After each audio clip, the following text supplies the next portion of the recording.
Tu veux, on peut commencer. On y va? Oui. Ok. Bonjour à tous, merci de votre participation. On profite de cette période un peu creuse au niveau de notre métier du légume pour travailler un petit peu les sujets transverses et de moyen terme, on va dire. Et puis, par rapport à différents échanges qu'il y a pu avoir les mois passés avec différents bassins versants, mais plutôt de façon individuelle, voilà, on s'est dit que ce serait une bonne chose de faire un petit peu un tour d'horizon du dossier légumes industrie, de la filière légumes industrie Eureden et de ses liens avec les différents bassins versants. Pour vous présenter un petit peu ce qu'on fait déjà, y compris ce qu'on fait déjà ensemble en fait. Et puis vous partager quelques problématiques qu'on a et qu'on aimerait bien peut-être pouvoir gérer dans le cadre d'un partenariat sur les années à venir, puisqu'on voit des pistes arriver qui nous semblent intéressantes, mais où on a parfois des questionnements, y compris de financement notamment. Alors, hop. Donc ça, c'est l'ordre du jour qu'on vous propose. Donc, se prendre un petit quart d'heure pour faire un tour de table de qui est présent à distance et au côté Eureden. On va vous faire un petit rappel de la filière, ce qu'est la filière légumes transformés Eureden et également Prestae, puisque Sébastien Dantec est présent, vous avez des liens avec lui par ailleurs. Le contexte, on va revenir un petit peu sur le pourquoi cette rencontre malgré tout. Voilà. Et après, rentrer un peu dans le vif du sujet, quelles sont les actions qu'on déploie déjà et les pistes qu'on imagine pour la suite et les besoins d'accompagnement qu'on a identifiés. Et l'idée après, c'est de se laisser une vingtaine de minutes pour gérer vos questions. Ce qu'on vous suggère, c'est de poser les questions dans le chat plutôt, et on les reprendra toutes comme ça en mode échange ouvert plutôt sur cette dernière phase. Voilà.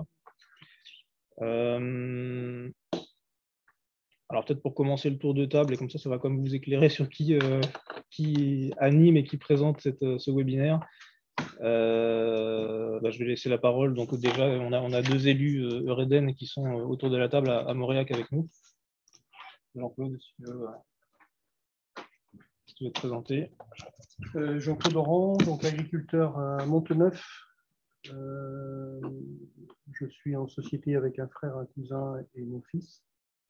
On a une production porcine laisseur-engraisseur et des productions végétales. On fait l'ensemble des cultures céréales, oléagineux, porte-graines, et on fait aussi beaucoup bien sûr de légumes plein champ pour l'industrie. Je suis administrateur à la coopérative Eureden et je suis aussi le président de l'OP Légumes Eureden. Ok, merci. Oui, bonjour à tous, Bruno Dotefeuille. Donc, je suis agriculteur sur la commune de Romingol, dans le centre Morbihan, sur des productions céréales et légumes d'industrie. Je suis administrateur Eureden et président d'une commission agriculture durable chez Eureden. Ok, donc côté salarié, me concernant, donc Julien Prat, donc je suis l'un des deux responsables adjoints pour l'activité légumes et industrie Eureden et j'ai notamment en charge notre pôle innovation en fait. Voilà. Adeline. Adeline Kergosien, donc je suis au service légumes industrie d'Eureden, animatrice innovation. Donc, Sébastien Dantec, moi je suis partie de l'équipe Prestae, donc au sein de la coopérative Eureden, donc en charge des questions environnement. Je vous dirai un mot tout à l'heure de ce qu'est Prestae. Du coup, Jean Payat, animateur bassin versant, la Blavet Terrienne.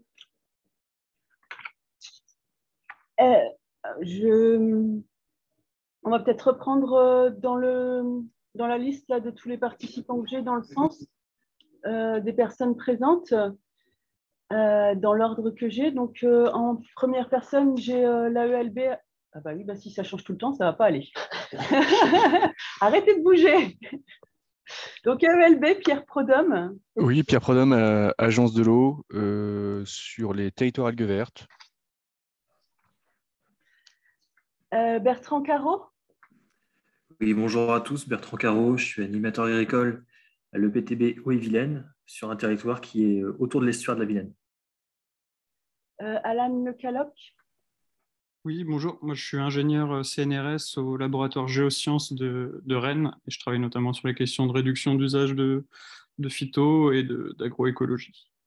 D'accord, merci. Alex MB. Alex Mirmillot-Blondin, technicien bocage et agroforesterie à Lamballe-Terre-et-Mer. D'accord, merci. Anaïs. Alors, Anaïs, elle est de Reden. Mais je vois qu'elle Oui, bonjour, Anaïs Kainek, donc de l'équipe Prestae Conseil. Je suis consultante environnement et je m'occupe notamment de tout ce qui se passe en bassin versant et notamment dans le plan de lutte algues vertes. Daniel Hellé. Bonjour, Daniel L, oui, collectivité ou du bassin rennais. Merci. Anaïs, je suis désolée, Anaïs Van. Oui, bonjour, Anaïs Bagneux-Vanuise, coordinatrice bassin versant algues vertes à la communauté Lesnevin Côte des Légendes. Merci. Armel Gensien. Bonjour, Armel Gensien, donc chargé de mission agricole au syndicat mixte de l'Orne, et donc on gère un plan de lutte contre les algues vertes sur l'Orne-Guiec. On est un territoire avec beaucoup de légumes. D'accord. Merci. Céline Kello. Oui, bonjour, Céline Kello pour le service bassin versant à Saint-Brieuc-Armor Agglomération. Du coup, je participe à la coordination du plan de lutte algues vertes et puis on travaille aussi sur tout ce qui est action phyto, en amont des captages en particulier. D'accord, merci. Ensuite, c'est toi, Charlotte. Bonjour à tous, Charlotte Le Guénic, l'animatrice de l'ATBVB, l'association des techniciens de bassin versant breton. Alors, j'écris Guil après. Oui, bonjour, c'est Christelle Guillet de Blavet Terre et Eau, donc technicienne agricole sur le territoire du Blavet. Erwan, c'est KB. Oui, bonjour, Erwan Lecor à la communauté de communes du Creuse-Braise. Je représente le service environnement aujourd'hui et je suis en charge particulièrement des questions liées au bocage. Marilène Salmon. Oui, bonjour. Donc, je suis Marilène Salmon. Je travaille au syndicat mixte Blavet, Scorff, Hellé, Isoy-Laïta, qui porte notamment les 3 sages, sage Blavet, sage Scorff et sage Hellé, Isoy-Laïta. Voilà. Mélanie Méret. Bonjour, donc, je suis chargée de mission au syndicat mixte de la baie de Saint-Brieuc sur le plan du algues vertes et le développement de nouvelles filières. Noémie Guarin. Oui, bonjour, Noémie Guarin, technicienne à Action agricole et bocage au syndicat des eaux du Baléon. Merci. Alors, Pascal Nicole. Pascal Nicole, de Quimperlé Communauté, service environnement, chargé de questions sur le bocage et la qualité sanitaire des eaux conchilicoles. On n'a pas de problèmes algues vertes sur le territoire, quelques soucis sur les prises d'eau avec des productions légumières. Et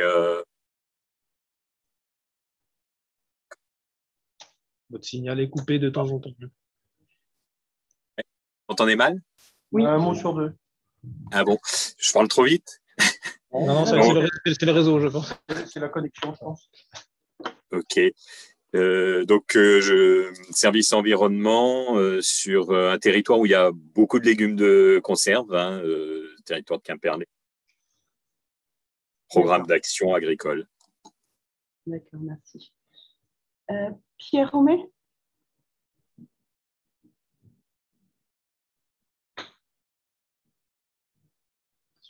À la base, c'est pareil, je crois qu'il n'y a pas de connexion. Rémi Charbonnier. Oui, bonjour. Conseiller agronomie, légumes plein champ à l'antenne chambre à Saint-Paul-de-Léon. Et je suis sur les projets qui concernent fertilisation et gestion du sol. D'accord, merci. Pierre Romé. On va voir si ça marche. Bon, je suis désolée, on n'entend pas du tout. Ensuite, j'ai le bassin versant de Loust qui est connecté, mais je n'ai pas de nom. Oui, bonjour, Aurélie Châtelier du syndicat mixte du Grand Bassin de Loust et je suis la coordinatrice du volet agricole. D'accord, merci. Et Soline Barentin. Oui, Soline Barentin, technicienne agricole pour Morlaix Communauté. Et je travaille notamment sur le bassin versant de la Pinzée avec une zone légumière du coup sur la côte.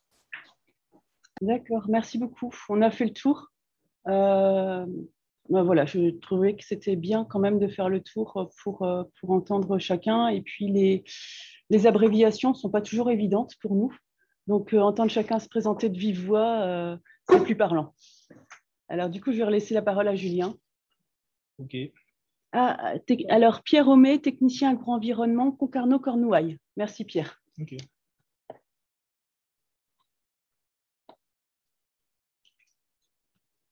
Donc on va démarrer réellement donc, notre intervention et notre échange. Ce qu'on vous propose d'abord, c'est de vous refaire un petit focus sur ce qu'est la filière légumes Eureden, en fait. Filière au sens large, hein, de l'amont jusqu'à l'aval, puisque on reste sur une structure voilà, qui a 2 ans, on va dire, dans sa configuration actuelle, donc qui n'est peut-être pas encore connue parfaitement de tout le monde. Donc au niveau du groupe Eureden, donc Eureden est un groupe coopératif, c'est la slide que vous avez sous les yeux. Quand on parle de la filière légumes industrie, en fait, on a 3 branches du groupe Eureden qui sont concernées, ce qu'on appelle la branche agriculture, qui correspond à la coopérative en tant que telle, qui a le lien avec les producteurs adhérents. Et puis, on a 2 filiales qui sont concernées par le légume transformé. Donc, Eureden Frozen Food, c'est donc du surgelé, c'est Gelagri. Et Eureden Long Life, donc c'est la conserve, ce sont les usines d'Aussi. Voilà, après, Eureden est un groupe multispécialiste. Il y a également une activité viande, une activité œufs, de la distribution verte. Donc ça, c'est la distribution grand public. Mais donc, il y a 3 branches qui concernent les légumes. Alors, on ne travaille pas que pour nos clients industriels filiales. On travaille aussi avec d'autres clients industriels qui sont présents sur la Bretagne. Donc là, vous voyez un petit peu le périmètre quand on parle de l'activité légumes Eureden. En fait, notre métier, c'est de piloter la production de légumes au service de nos adhérents. Ils sont 1300 producteurs, c'est 20 000 hectares. Et on travaille également avec des partenaires extérieurs, notamment en Vendée, aux portes de la Bretagne, en fait. Et notre travail, c'est d'organiser cette production pour satisfaire de l'autre côté nos clients industriels, en qualité, en quantité, en planification, etc. Donc en premier lieu, les 2 clients internes qu'on a évoqués, Dossi, Gelagri, et puis également donc Ardo qui est basé du côté de Gourin et de Carré, Grignard qui est à Moréac, Carlis sur le sud Morbihan, Darégal dans le Nord Finistère, et également un petit peu Diana Food sur des ingrédients.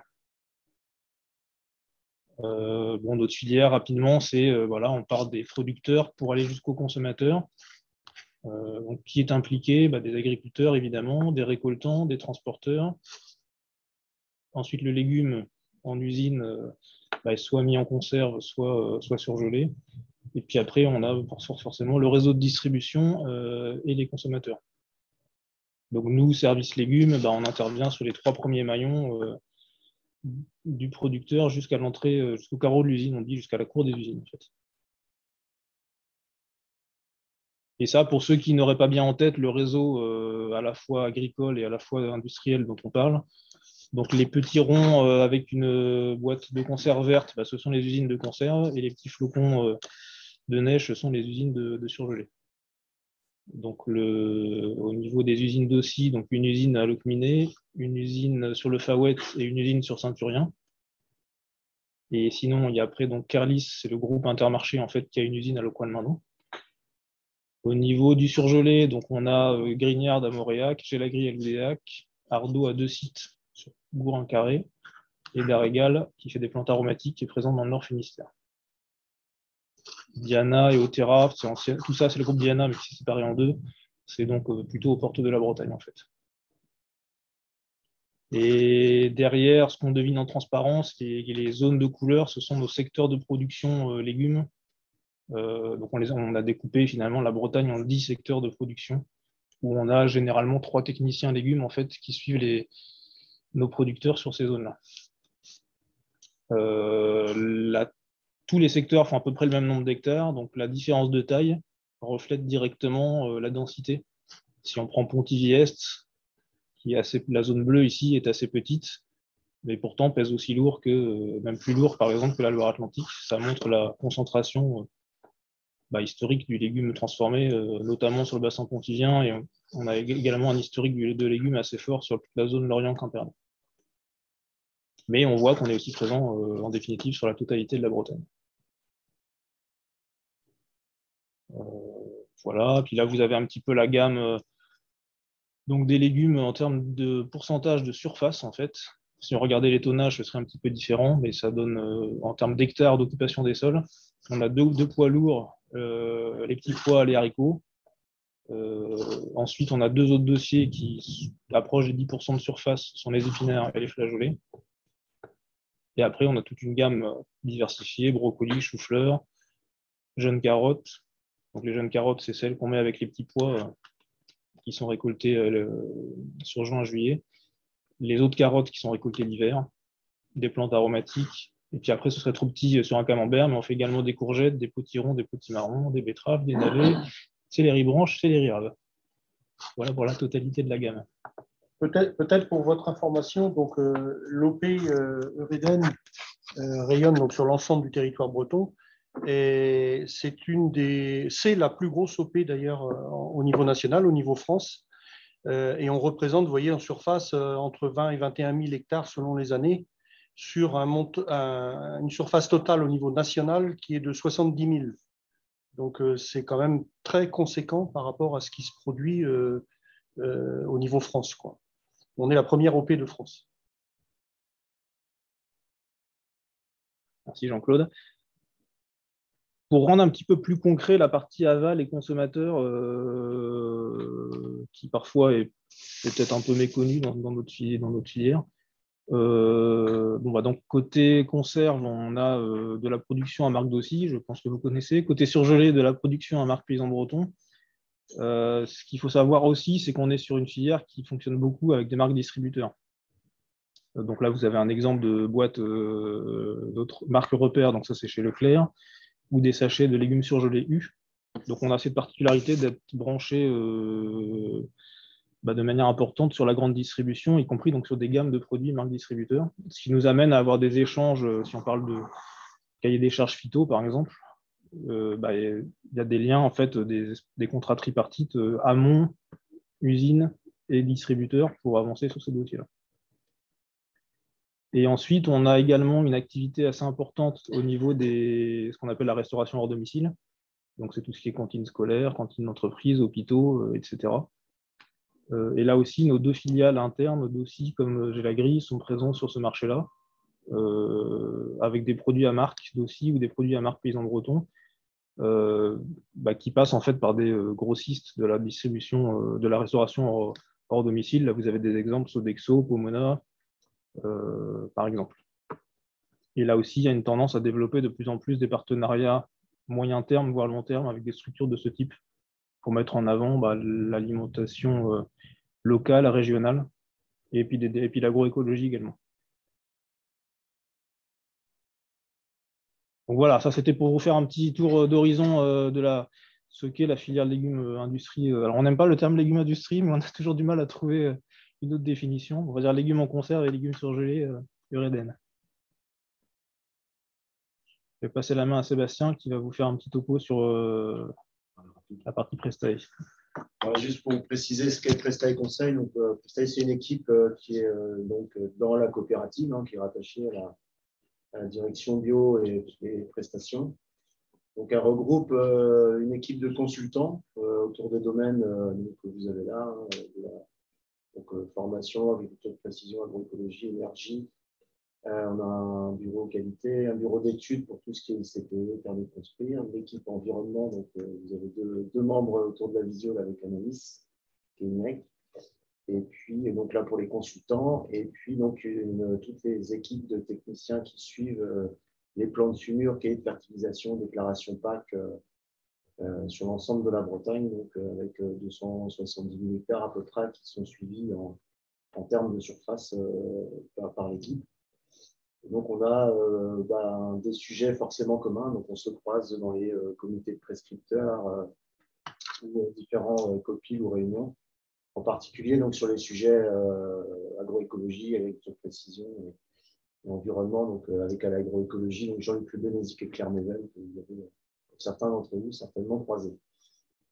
Voilà rapidement pour tout ce qui est de l'équipe Prestaï. Ok, très bien. Ça marche, merci Sébastien.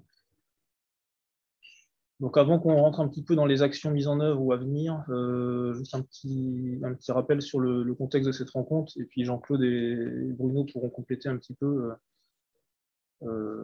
sur ce dossier-là. Nous, on considère qu'effectivement, on a déjà tout un tas d'actions agroécologiques qui sont déjà en cours et peut-être sur lesquelles on ne communique pas assez. On pense que c'est très bien de les partager, de vous les partager. Et se pose également la question d'essayer de synchroniser ce qui peut se faire avec tel ou tel bassin versant pour essayer d'avoir une politique homogène sur le territoire, même s'il y a des problématiques locales parfois. Voilà, puis on souhaitait aussi aborder les pistes d'avenir qu'on identifie et clairement avec un dossier financement des questions de financement qui peuvent se poser sur certains dossiers un peu innovants justement. Donc je ne sais pas, voilà, Jean-Claude, Bruno, sur ce dossier bassin versant, si vous avez des... Si, après, on va enchaîner sur la présentation. Ok, en mot de conclusion. Très bien, parfait. Voilà, donc là, on va s'accorder un quart d'heure à peu près pour vous présenter un petit peu ce qu'on a déjà en route.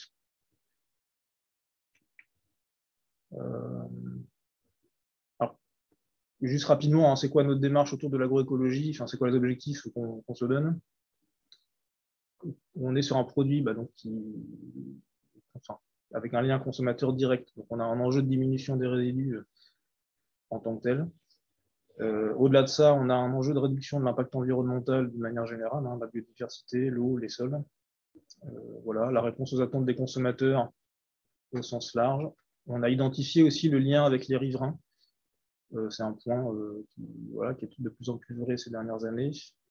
Et puis après, à un moment donné, de toute façon, le légume a la particularité de représenter peu de surface malgré tout en France. Et les solutions, notamment phytosanitaires qu'on avait avant, dans certains cas, disparaissent d'elles-mêmes. Donc on a aussi cet aspect de toute façon à prendre en compte. Et tout ça, ça s'intègre dans le cadre de la démarche Cultivons autrement de Reden. Je pense que vous en avez entendu parler. C'est produire mieux avec moins, en fait, notamment moins de phyto, et donc qui dépasse largement le cadre du légume, hein, qui est valable à l'échelle de toute la coopérative Reden. Et comment on fonctionne un petit peu sur tout cet aspect innovation agroécologie, on essaye d'avoir une veille active sur toutes les pistes alternatives qui arrivent. Certaines ne nous semblent pas intéressantes, on ne va pas plus loin. Certaines nous semblent intéressantes, on va se mettre en mode recherche et développement là-dessus.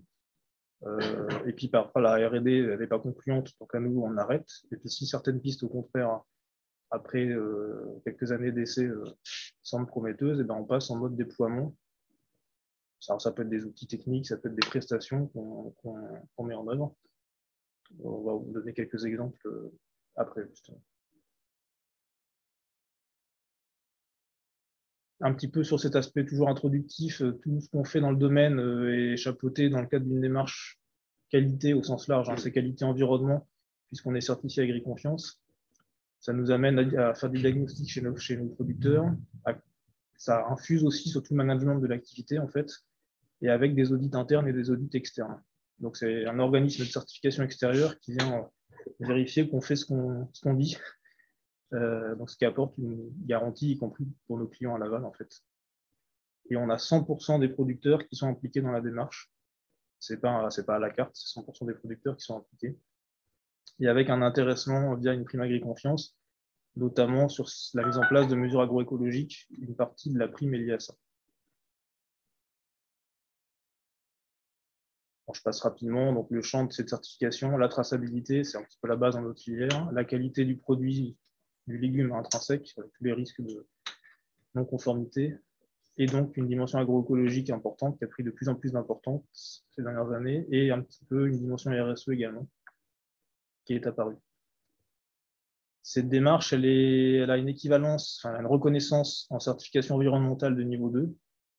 Donc 100% de nos producteurs ont la certification environnementale de niveau 2. Et on a également une équivalence internationale au niveau de la plateforme SAI. Je ne sais pas si certains d'entre vous connaissent. C'est une démarche d'agriculture durable, un label d'agriculture durable au niveau monde, en fait. Voilà, donc ça permet à cette démarche dopée, on va dire, d'avoir une reconnaissance nationale et internationale. Pour rebondir un peu sur la certification de niveau 2, on a une autre démarche agroécologique qui est déployée, qui est déployée historiquement avec DOCI. Et spécifiquement pour la marque DOCI, c'est la charte DOCI, où là, le fait d'adhérer à la charte DOCI, ça amène une certification de niveau 2 pour l'exploitation. Et cette idée de la charte DOCI, c'était un peu un tremplin vers HVE, qui est déployé depuis maintenant quelques années. Donc aujourd'hui, on a 54 producteurs qui sont certifiés sur la Bretagne en HVE pour fournir nos usines. Et vous pouvez retrouver dans les magasins sur les productions bretonnes les petits pois et les petits pois carottes HVE aussi. C'est une démarche qui est en cours d'extension. C'est une démarche qui est en cours d'extension et qui demande pas mal de travail, mais qui reçoit un bon écho auprès des agriculteurs et qui est plutôt porté et demandé par les agriculteurs aussi. Donc le groupe Eureden a souhaité intégrer l'ensemble des producteurs donc dans une démarche, donc, que ce ne soit pas une démarche qui soit sélective de quelques-uns, mais que l'ensemble des producteurs rentrent dans cette démarche. Donc, ça démarre de l'agriconfiance pour progresser vers une certification environnementale à différents niveaux, donc le niveau 1, le niveau 2 et le niveau 3, donc le niveau HVE pour un certain nombre. L'objectif, c'est de développer cette certification à plus grand nombre d'agriculteurs pour ceux qui le souhaitent et qui peuvent intégrer cette démarche.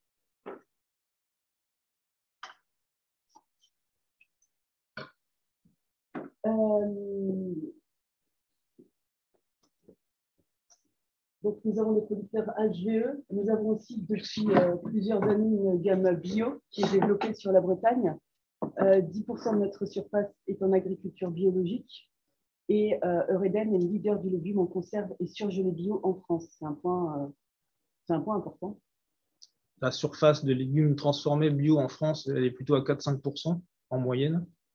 Donc, dans la mesure où nous, c'est 10% de notre surface, dit autrement, ça veut dire que 75 à 80% des légumes transformés bio de France passent par Eureden. En fait.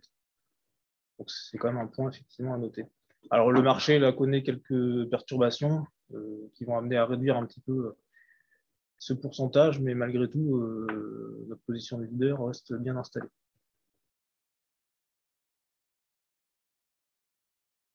Voilà, donc après, ça va être un petit peu vraiment du concret sur des actions qui sont déjà en cours et qu'on souhaite remettre en avant.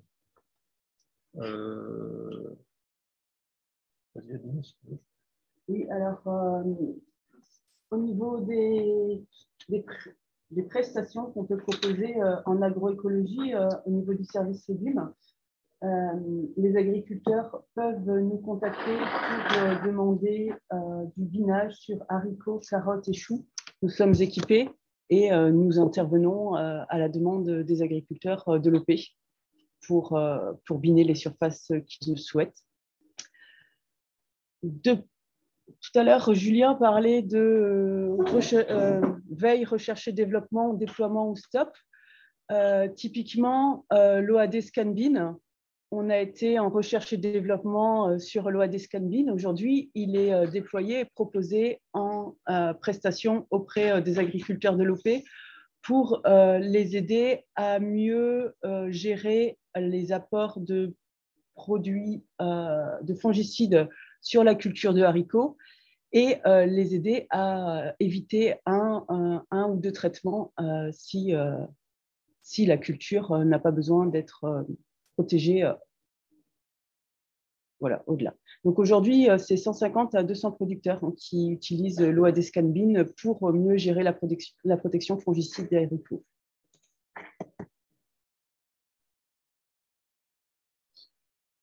On a un suivi de piégeage insectes qui se fait également. Ça en relation avec l'UNILET et le BSV pour alimenter le BSV pour l'ensemble des agriculteurs. Pour vous donner un exemple sur ce dossier piégeage, c'est une statistique assez parlante. Par exemple, l'épinard est soumis à des attaques de noctuelles potentiellement, de la noctuelle défoliatrice. Bon, elle fait quelques trous dans les feuilles, ça c'est pas bien méchant. Là où ça peut devenir embêtant, c'est quand il y a des pullulations et que la chenille en tant que telle se retrouve dans l'assiette du consommateur. C'est des choses qui ne passent pas trop. Il faut savoir que les consommateurs sont plutôt de plus en plus exigeants sur ce genre de problématiques. Là, typiquement, c'est le piégeage qui nous permet de voir quand est-ce qu'on a des pics de vol de papillons, et auquel cas, on sait qu'on a un risque d'apparition de pullulation de chenilles une dizaine de jours après, et on va ponctuellement, sur les zones où ça a piégé, déclencher des traitements. Une fois qu'on a dit ça, en fait, on a 1 à 2% de la surface épinard seulement qui fait l'objet d'une protection insecticide correspondant à ces quelques zones et quelques pics qu'on a pu identifier. Donc là, on est dans du raisonnement... dans la base du raisonnement finalement de la protection phyto, mais en arrivant du coup à des niveaux de protection qui sont vraiment très ciblés si le risque est avéré en fait. Ensuite, on propose également d'accompagner les agriculteurs dans l'achat et l'installation de sondes d'irrigation pour mieux gérer les apports en eau des plantes irriguées, apporter vraiment l'eau quand il y en a besoin et à la quantité nécessaire pour la plante. Donc, ça aide à mieux gérer la ressource en eau et ça aide aussi à mieux gérer la protection fongicide des cultures en évitant les excès d'apport d'eau.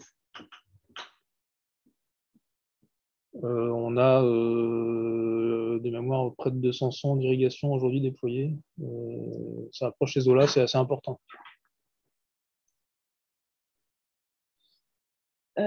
Ensuite, vous les avez peut-être vus en bord de parcelle, les bandes fleuries.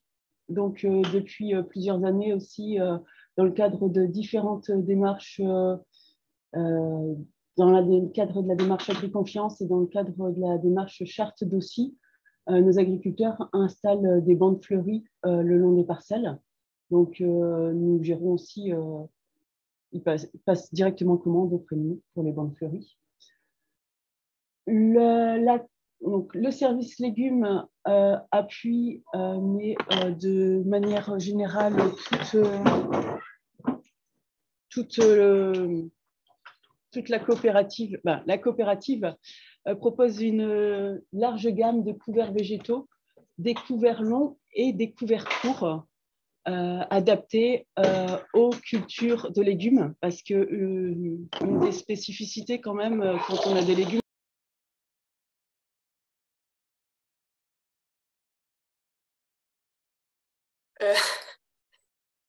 Je crois qu'ils ont eu un petit problème de batterie. Va falloir qu'on attende qu'ils reviennent, je suis désolée. Je vous laisse patienter, je vais les appeler.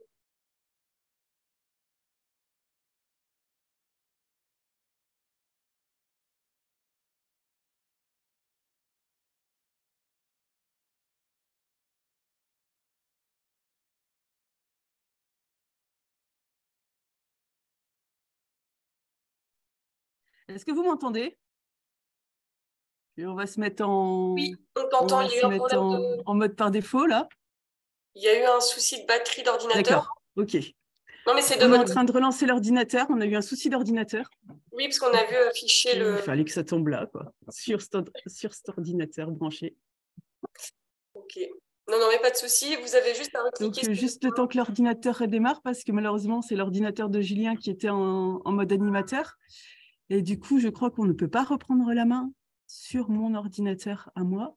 Si, je vais te... Si, attends. Parce que du coup, de fait, j'ai récupéré la main. Ou juste le temps qu'on se reconnecte. Normalement, c'est bon, tu peux. Maintenant, c'est toi qui es animatrice. Je suis en train de le rechercher.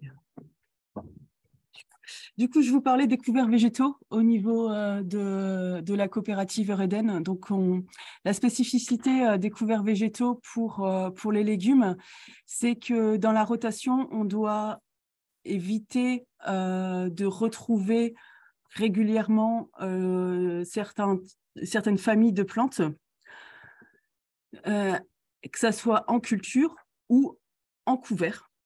Donc, on travaille sur des gammes spécifiques pour les rotations avec les légumes. Ce qui est déployé aussi depuis pas mal d'années et dont vous avez certainement entendu parler, c'est certains produits de biocontrôle, donc le Contance WG, qui est utilisé depuis maintenant de nombreuses années chez certains agriculteurs et qui s'est déployé, qui s'est bien généralisé auprès des agriculteurs, donc pour lutter contre le sclérotinia dans les haricots.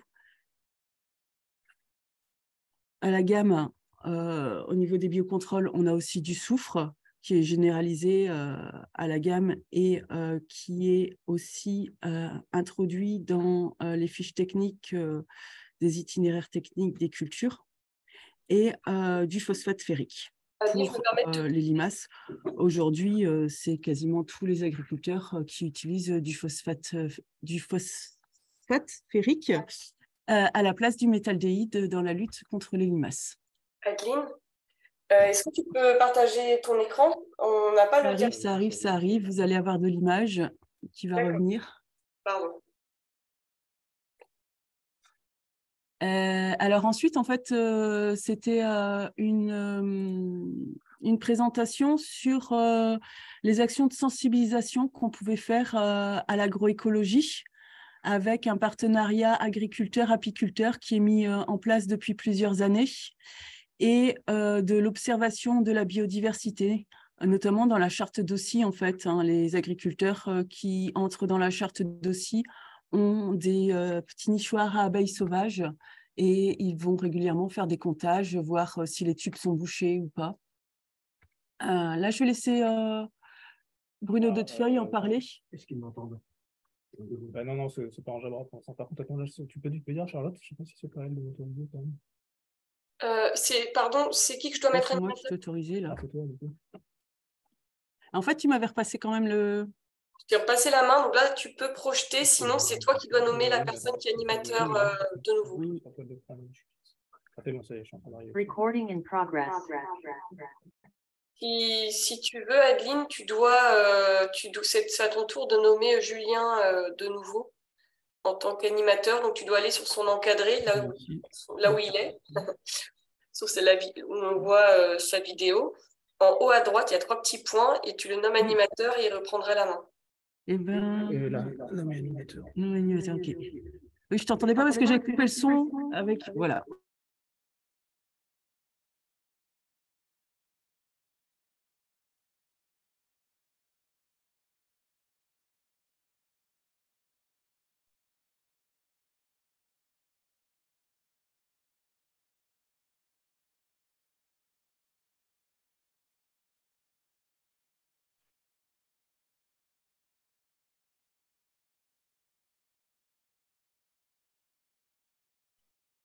Julien, il faudra que tu réactives ton son.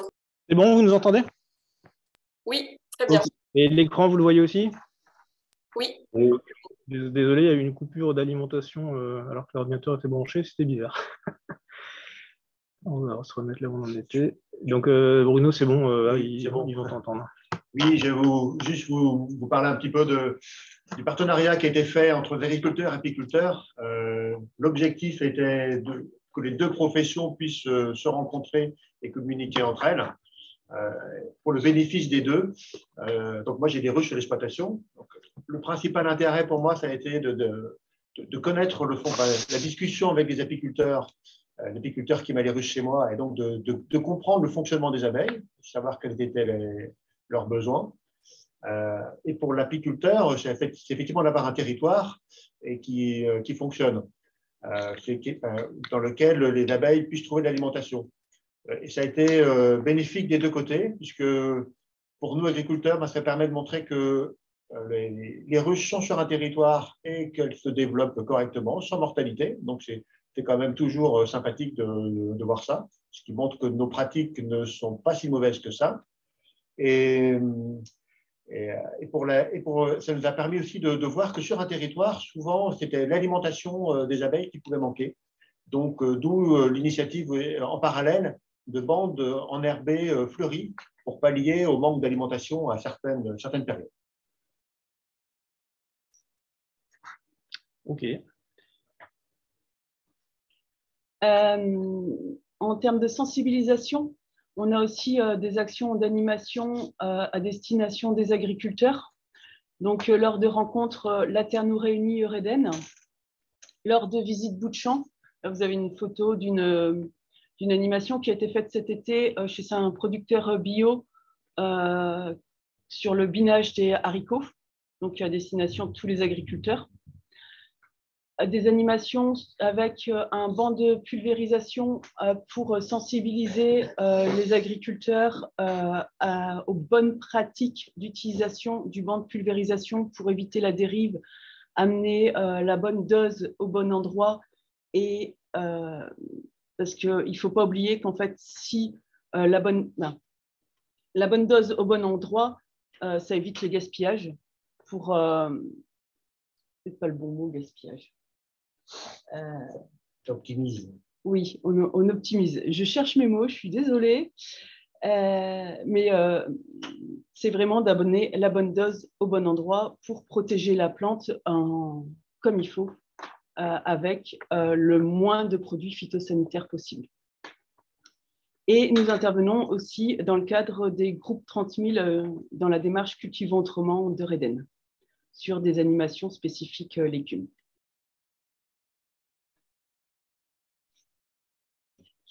Ouais, Sébastien, on va prendre la main. Côté bassin versant, c'est vrai que je disais tout à l'heure, donc avec Anaïs Keinec, les collègues de l'agroécologie, on essaie d'être présents dans les copies, dans vos comités.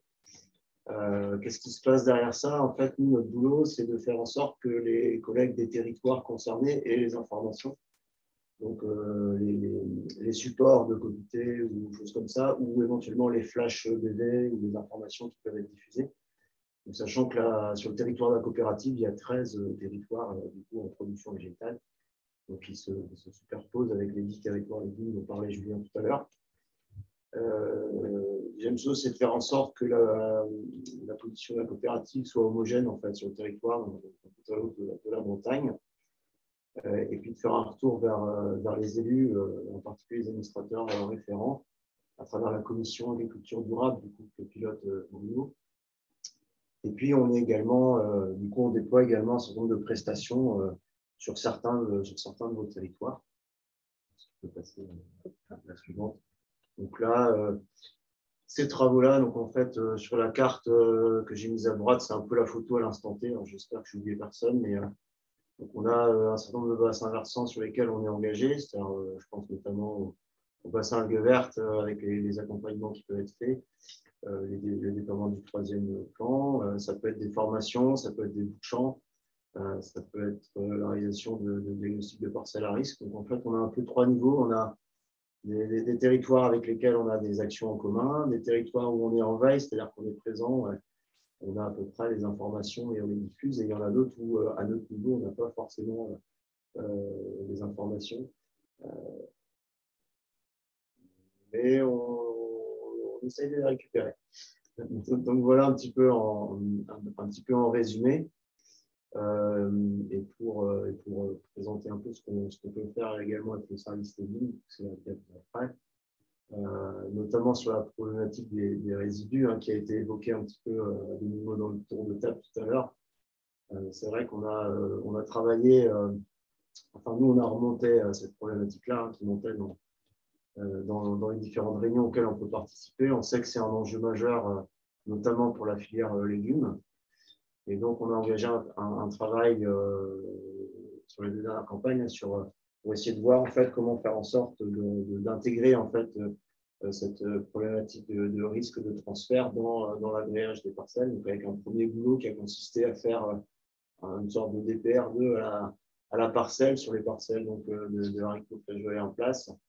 et puis d'élaborer avec les collègues un arbre de décision sur ces risques de transfert qui peut être généralisable.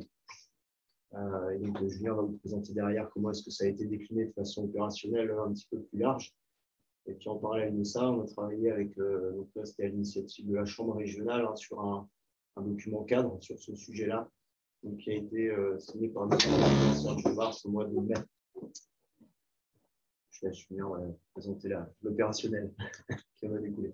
Donc effectivement, sur ces aires de captage, notamment par rapport à la problématique S-métolachlore, donc depuis 2 ans, si je ne dis pas de bêtises, on déploie systématiquement l'outil Calissible qui aide à screener les parcelles, à faire un screening des parcelles par rapport au risque de transfert S-métolachlore et qui amène à plusieurs possibilités. Le diagnostic, ça peut être éventuellement, ce n'est pas notre souhait évidemment, de ne pas mettre de haricots, mais il amène surtout préférentiellement la mise en place de mesures préventives ou de mesures correctrices.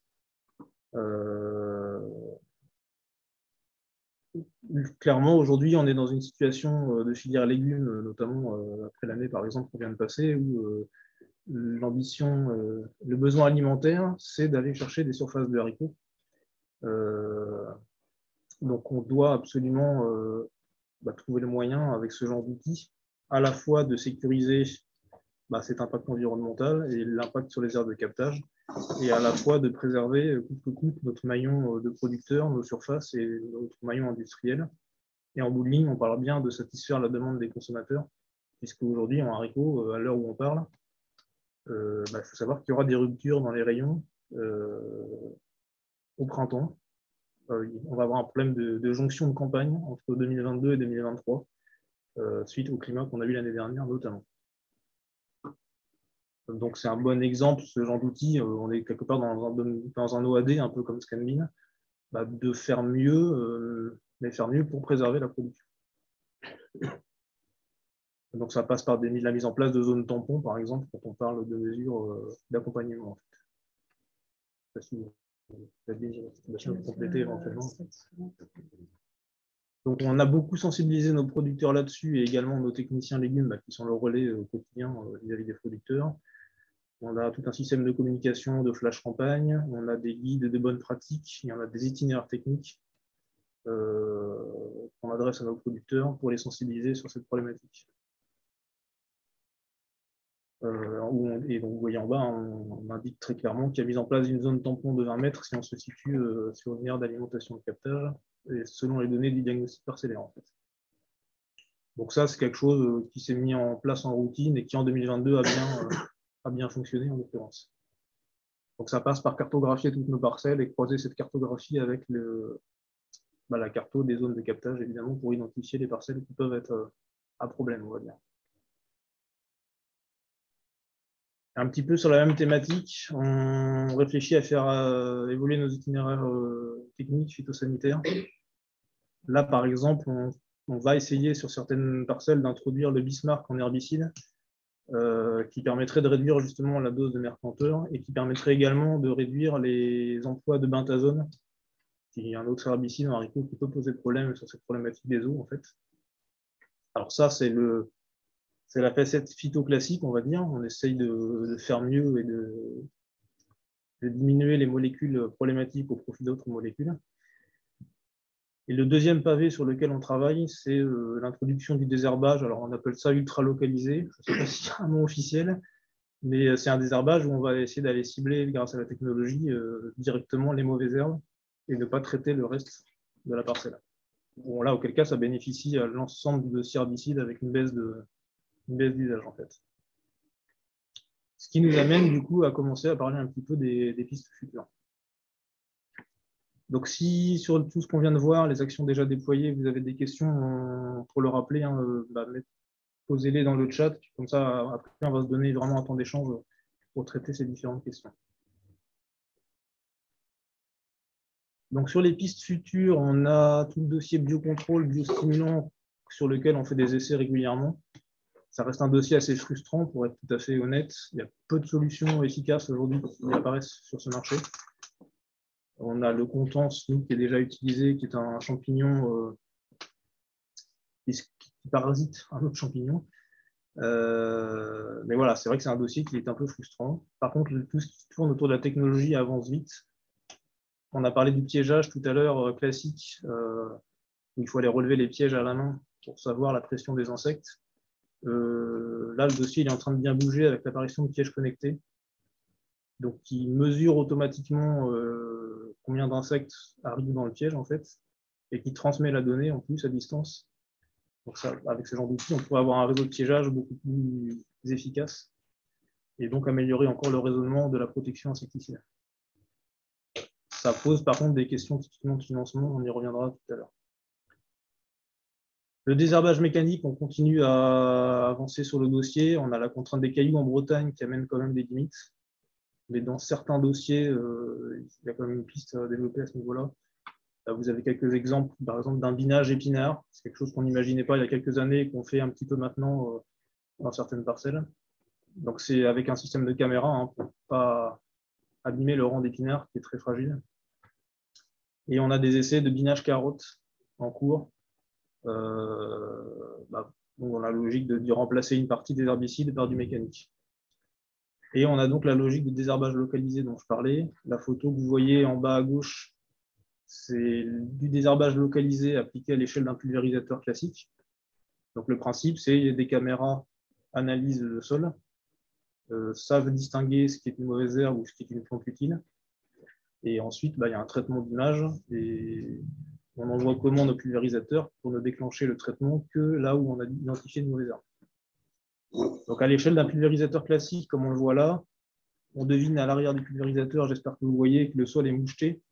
Ça correspond aux endroits où le pulvérisateur a déclenché. Donc on est sur des systèmes de coupure de tronçons classiques sur des pulvérisateurs. Par contre, si ça déclenche, ça veut dire que c'est peut-être un carré d'1 mètre sur 1 mètre où le traitement va être déclenché.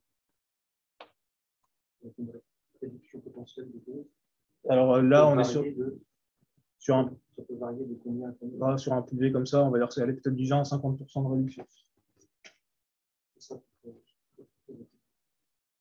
Et on a un autre projet, donc on a initié, ça fait 7 ans maintenant, avec une start-up qui s'appelle EcoRobotics, où on a carrément mis des billes dans le projet avec eux. C'est le même principe, mais là, c'est pour ça qu'on parle d'ultra localisé. C'est une rampe qui va traiter les mauvaises herbes de manière encore beaucoup plus précise.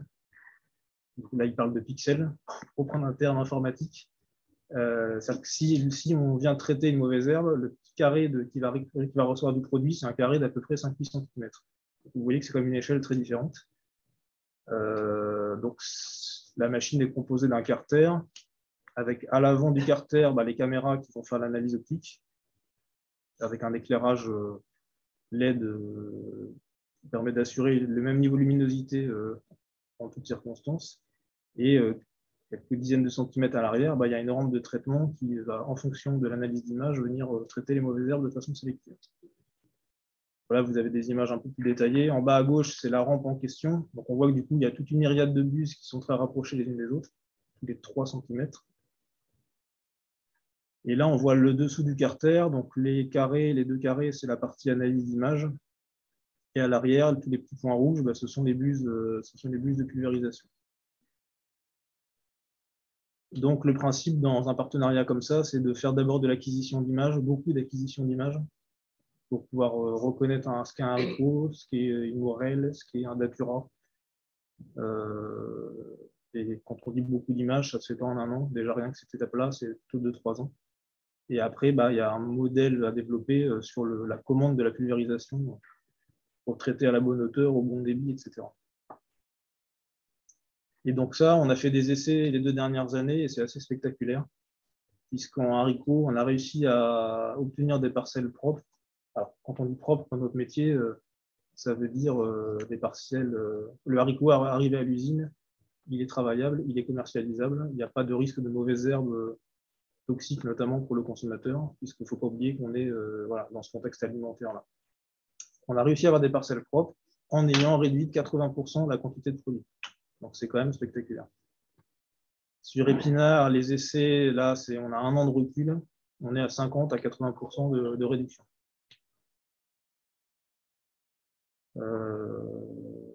Donc voilà, c'est c'est quelque chose de très significatif. C'est un des projets que l'on suit de très près le plus possible et qu'on essaie de faire évoluer le plus rapidement possible parce qu'on croit que c'est un des projets qui est porteur pour l'avenir avec un impact sur l'environnement qui est relativement très faible. Quand on parle de diminuer les doses de 80% sur certains légumes ou même 50% sur épinards, c'est quand même très, très, très important. En plus, c'est un appareil, l'éco-robotics, qui est insensible au vent. Donc, tout ce qui est dérive avec un pulvérisateur classique est réglé par cet appareil, puisqu'il est complètement insensible au vent. Donc, c'est pareil, l'impact environnemental en est que amélioré. Donc, on regarde l'évolution de ce produit, parce qu'il est toujours en cours d'essai et d'élaboration. Mais c'est vrai qu'on y met beaucoup d'espoir en espérant que ça aboutisse le plus vite possible, parce que la problématique qu'on a en légumes aujourd'hui, c'est pas tant d'avoir des pratiques vertueuses et des pratiques respectueuses de l'environnement, c'est toujours dans notre, comment je dirais, notre objectif. Tous les producteurs ont cet objectif de diminuer et de réduire l'utilisation des produits phyto, mais encore faut-il qu'on ait le temps de le faire, le temps de trouver justement des nouveaux procédés ou des nouvelles technologies qui verront le jour ou qui voient le jour là maintenant, mais le temps de développer toutes ces techniques, le problème c'est l'échelle de temps en réalité. Parce que voilà, on n'a pas forcément les solutions tout de suite à disposition. On sait qu'il va falloir un petit peu de temps pour les mettre au point et pour les développer. Donc, c'est la particularité ou la difficulté de notre métier. En sachant qu'on est obligé de continuer de produire parce qu'on a des outils industriels qu'il faut approvisionner. Donc, la vraie question, c'est de se dire, voilà, comment on fait pour maintenir un équilibre économique si on n'a plus aucune solution pour produits phyto, parce qu'on pourrait imaginer complètement arrêter les phytos sur les légumes. Là, aujourd'hui, on est dans l'impossibilité de le faire, mais on aimerait tendre vers ça le plus rapidement possible.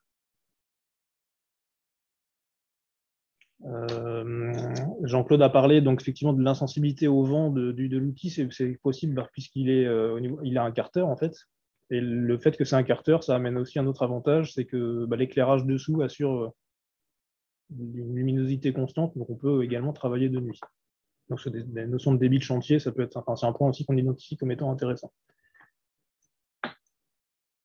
Donc comme dit Jean-Claude, on a cette échelle de temps qui est particulière en légumes, donc ça fait 7 ans qu'on est sur ce dossier-là. Là, on arrive à un stade où pour 2023, notre ambition sur haricots, c'est de passer la seconde, on va dire. Donc c'est d'essayer de développer cet outil sur une centaine d'hectares. Parce qu'on sait que ça marche techniquement maintenant. La grosse question, c'est le modèle économique avec des temps de trajet, etc. Donc on voudrait faire 100 hectares en haricots. Là, c'est du pré-déploiement à grande échelle, quasiment. Passer sur 20-30 hectares d'épinards, ce qui est l'étape qu'on a connue en haricots les 2 dernières années, et commencer des tests en carottes. Donc c'est pareil, on ne peut pas mener tous les combats en même temps. Donc on a un échelonnement, on va dire, des lancements sur les différents légumes. 2024, pour le coup, en haricots, si c'est bien concluant, notamment l'aspect modèle économique en 2023, on pourrait déployer ça à plus grande échelle. Donc haricots, flageolets, même combat. Et pour en revenir à la discussion d'avant sur les aires de captage, c'est évident qu'il y a une carte à jouer avec un outil de ce genre-là. À moins 80% d'utilisation d'herbicides, on ne résout pas tout, mais on résout quand même une grosse partie de la problématique. Et surtout, on résout une partie de l'impact environnemental. Donc, c'est ça le plus important. Et une petite piste d'ouverture, parce que, allez, pour parler de manière tout à fait transparente, le dossier a été un petit peu abordé avec certains bassins versants. C'est vrai qu'aujourd'hui, c'est un outil qui reste basé sur le phyto, mais la même technologie de reconnaissance, demain, est tout à fait susceptible d'évoluer, peut-être, par exemple, sur du désherbage laser. C'est l'illustration que vous voyez en dessous. Certaines entreprises commencent à faire des essais. Mais ça restera la même philosophie, c'est-à-dire qu'il faut une analyse optique, il faut segmenter une mauvaise herbe, une plante utile. C'est juste la petite rampe à l'arrière qu'on vient remplacer par des rayons laser. C'est un peu science-fiction dit comme ça, mais ça c'est en train d'arriver. Et c'est un petit peu ce qu'on a mis là en haut, c'est-à-dire que si demain on veut préparer peut-être un outil de ce genre-là, zéro phyto, on est bien obligé de passer par une V1 pour l'instant qui est basée sur le phyto et qui est déjà spectaculaire quand on réduit de 80%. Parce qu'après, il y a une réalité économique, ce genre de start-up, ça fait 10 ans qu'ils sortent de l'argent sur la table pour développer l'outil, et à un moment donné, il faut bien qu'ils arrivent à lancer leur outil à minimum à grande échelle pour passer à l'étape suivante. On est dans un cycle d'innovation de ce point de vue-là, dont il faut avoir conscience. Et ce qui nous amène à ce côté modèle économique où aujourd'hui on a un os, on va dire, enfin c'est pas vraiment un os, mais on a un défi à relever. Donc on a fait quelques chiffrages. Même en finançant l'outil à 50% par ce qu'on appelle le programme opérationnel de notre organisation de producteurs, donc ça ce sont des subventions européennes qui sont allouées aux OP, pour notamment faire de l'agroécologie, moderniser leur matériel, etc. Donc on est transparent là-dessus. On bénéficie de ce genre de subventions qui s'appliquent au matériel, en l'occurrence. On continuerait, là, pour quelques années en tout cas, à avoir un désherbage avec ce genre d'outils qui coûterait plus cher que la pratique standard de l'agriculteur avec son propre pulvérisateur. Pourquoi ? Parce qu'un outil comme ça coûte cher et puis on va le faire passer d'une parcelle à l'autre, un petit peu comme avec nos récolteuses en fait. Donc il y a du temps de déplacement entre parcelles. Le débit en tant que tel, on avance à 7-8 km/h et on travaille sur 6 mètres de large. C'est forcément un débit plus réduit qu'un pulvérisateur classique. Et donc c'est tout cet aspect plutôt durée, main-d'œuvre finalement qui vient alourdir la facture. Et pourtant, on est sur quelque chose d'hyper vertueux pour préparer l'avenir. Donc, clairement, aujourd'hui, nous, on se pose la question, dans cette logique de partenariat et de préparer la suite, d'essayer de trouver des financements typiquement sur ce genre de projet. Là, on a mis quelques exemples. Si on est sur des prestations avec des outils innovants, des prestations assurées par l'OP, peut-être par des ETA, par des CUMA, qui coûtent plus cher que la pratique standard, mais qui sont vertueuses, comment on peut faire pour accompagner ça, puisqu'on sait que ça va dans le bon sens. On a parlé des pièges connectés, on a le même écueil. Les pièges connectés, souvent, fonctionnent par un système d'abonnement avec les fournisseurs de ces matériels-là. Ça coûte plus cher que la pratique standard. C'est pas de l'achat de matériel. Donc aujourd'hui, on est dans un écueil dans la mesure où il n'y a aucun financement identifié à date sur ce genre de dossier, alors que là aussi, on sait que ça va dans le bon sens. Voilà. Et puis après, il y a toujours le dossier animation, formation des producteurs, puisqu'on développe des nouveaux outils, il faut vulgariser, il faut faire des démos, etc. Donc voilà, je crois qu'on arrive à la fin de la présentation et on souhaitait finir sur cet appel et peut-être pour générer un échange aussi, en disant il y a plein de pistes très prometteuses qui vont nous permettre de passer la seconde sur la réduction des phytos. Et pour lancer ce genre d'outils, il y a un réseau d'essais à mettre en place, il y a des démonstrations à faire, et à un moment donné, on va avoir quand même une réalité de modèle économique qui va se poser à nous. Et il nous semble qu'avec tous les échanges qu'on a au niveau des bassins versants, des aires de captage, etc., on a quand même une discussion à avoir sur ces sujets-là.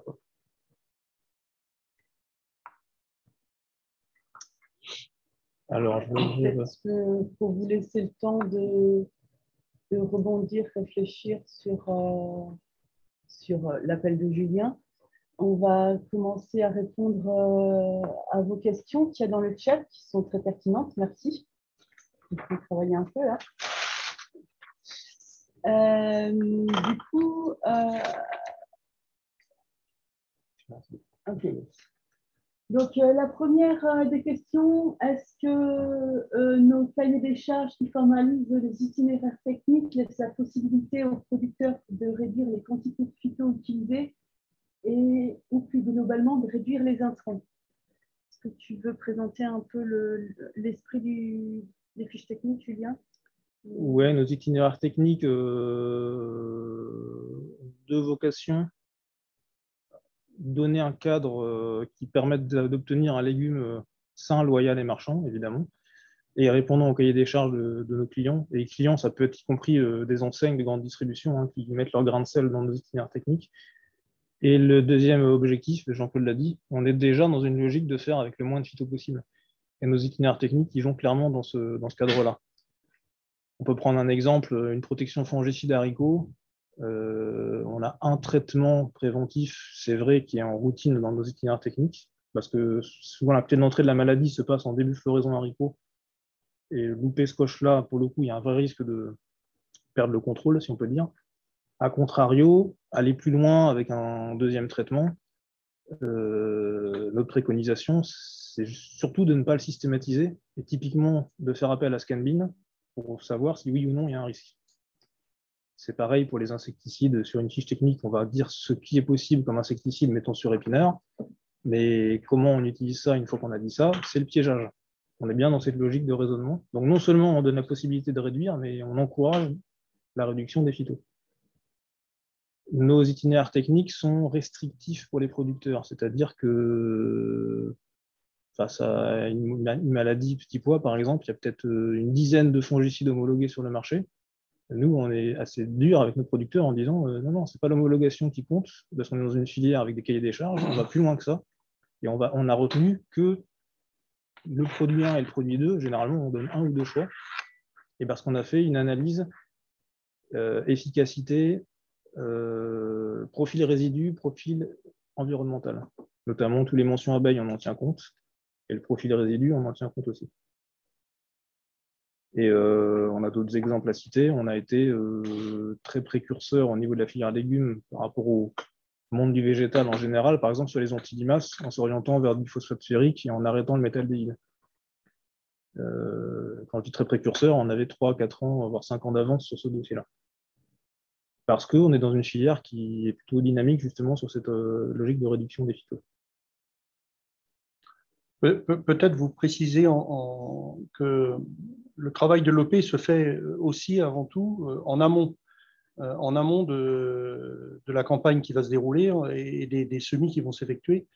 Donc nos équipes techniques qui sont sur le terrain échangent bien sûr avec les producteurs, font des choix de parcelles les mieux adaptés à la culture légumière et regardent aussi l'historique de ces parcelles-là de manière à implanter les cultures dans des terrains où le risque justement le risque sanitaire est le moins important possible.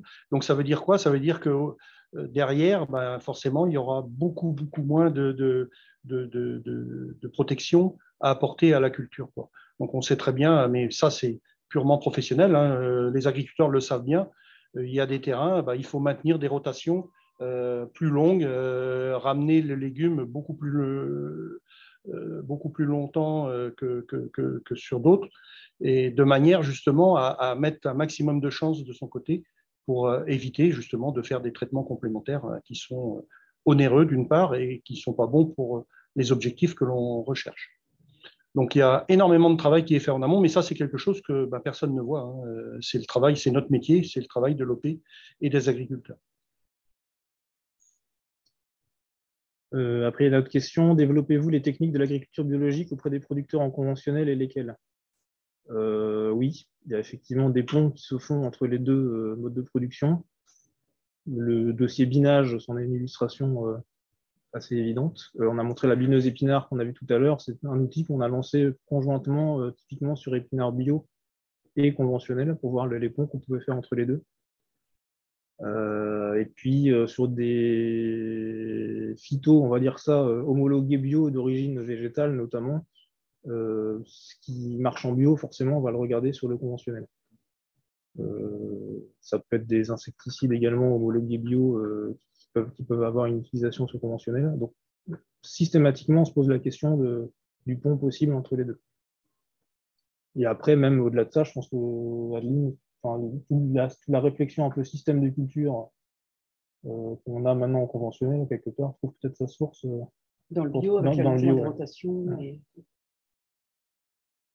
Quel est le taux de réduction d'utilisation des phytos, des exploitations que vous animez dans les groupes centraux?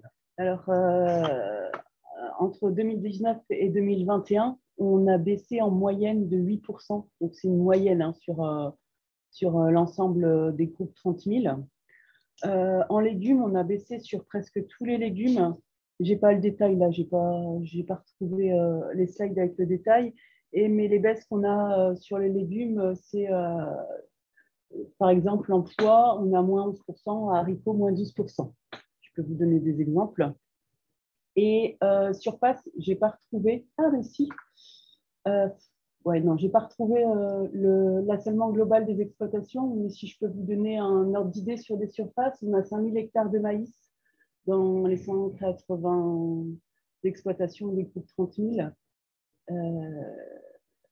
5000 hectares de blé aussi, 1000 hectares d'orge, 700 de colza et 300 hectares à peu près en soie et haricots.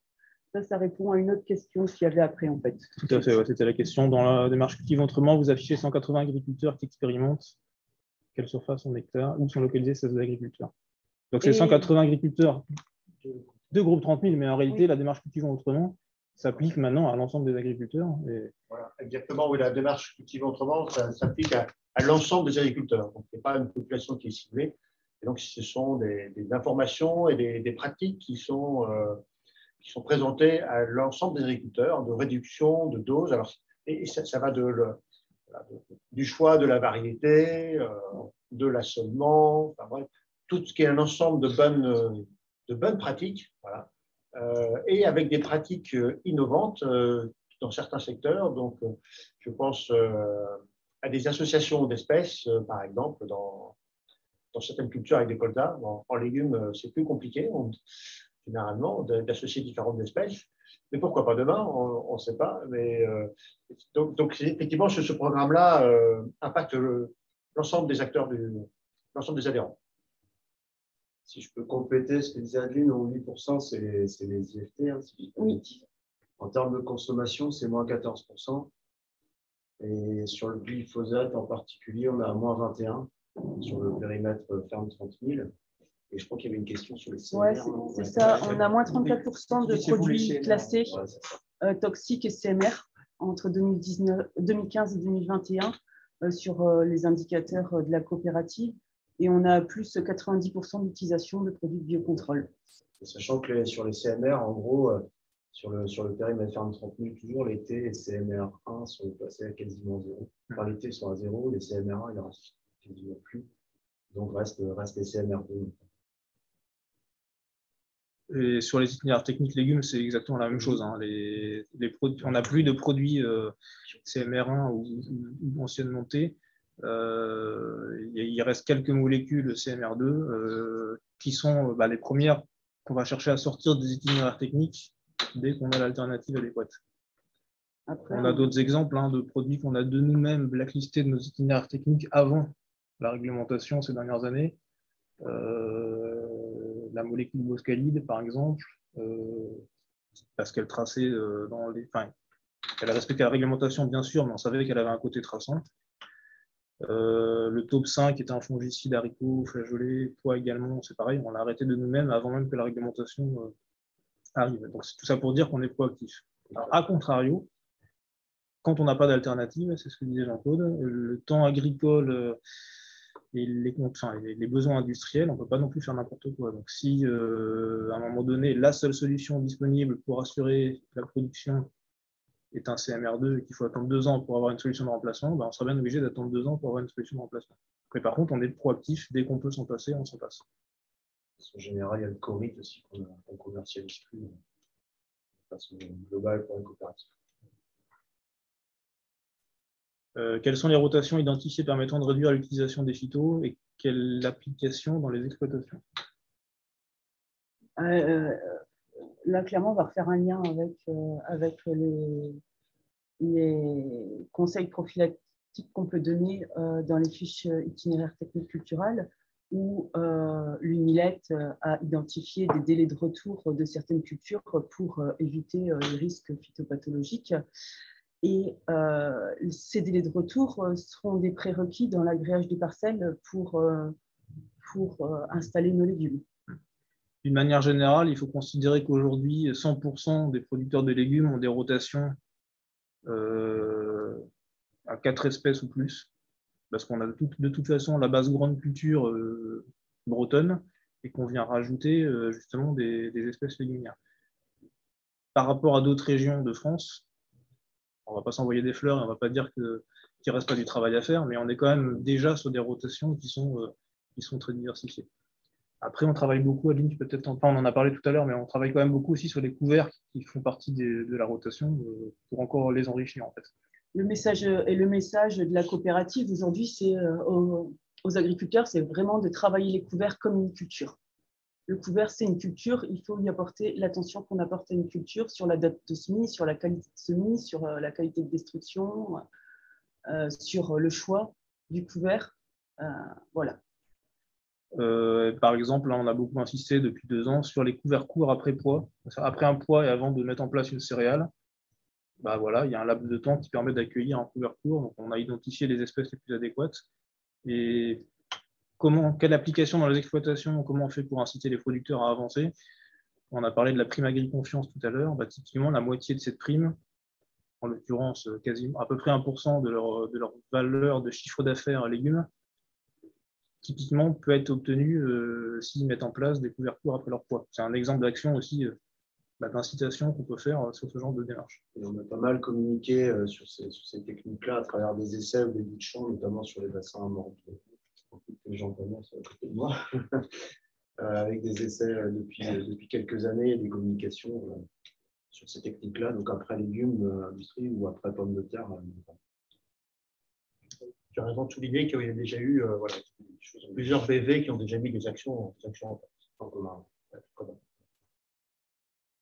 Comment intégrez-vous le manque de main-d'œuvre de plus en plus important dans les exploitations qui peut constituer un frein au développement de certaines pratiques comme le désherbage, binage mécanique? Très bonne question. C'est un vrai problème. C'est un vrai problème. Qui n'est pas spécifique à l'agricole d'ailleurs, malheureusement. Mais en agricole, c'est vrai qu'on a vraiment des difficultés de main-d'œuvre dans les exploitations. Et surtout pour des cultures spécialisées où il y a un besoin un petit peu plus important de main-d'œuvre. Et on n'a pas les clés de solution sur le poste main-d'œuvre. Aujourd'hui, c'est compliqué. On a essayé de mettre en place des solutions, comme la prestation binage pour laquelle on a des CEPP aussi qui avait été déposée, qui est une solution aussi pour les exploitations, d'avoir de la prestation, des partenariats avec les ETA pour essayer de faciliter aussi les alternatives. Mais comme on est tous confrontés au problème de main-d'œuvre, au bout d'un moment, ça nous... Les prestataires ont aussi des problèmes de main-d'œuvre. Quelque part, ça montre aussi cette question, c'est quelque chose qu'on explique aussi souvent quand on a l'occasion de rencontrer des commerciaux de la grande distribution et qui peuvent arriver avec une vision très... le